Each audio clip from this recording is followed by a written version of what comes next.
Can you give him the Yes, come here. Come here. Do I get the microphone? You get the microphone, man. Remember everything. That's good. I'm not as fun as you, Vito. No, man. Give me mic, man. Do it in Aussie. Prepare for heckling.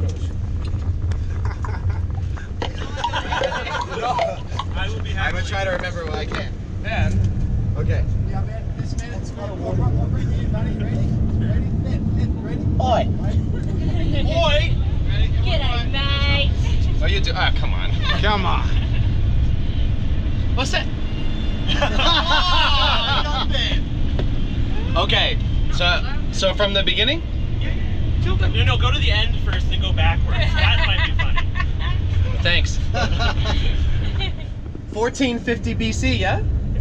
This is what is his name? Oh boy. Thutmose the First. Starts early. Thutmose the First.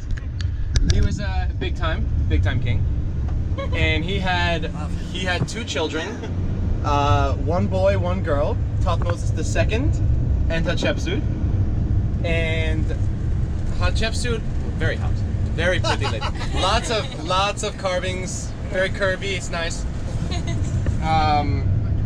But Thutmose the Second wasn't like a real ruler, right? Like Hatshepsut was like the one who. This is too close for me, man. It's so far away, you have no idea. Can't handle the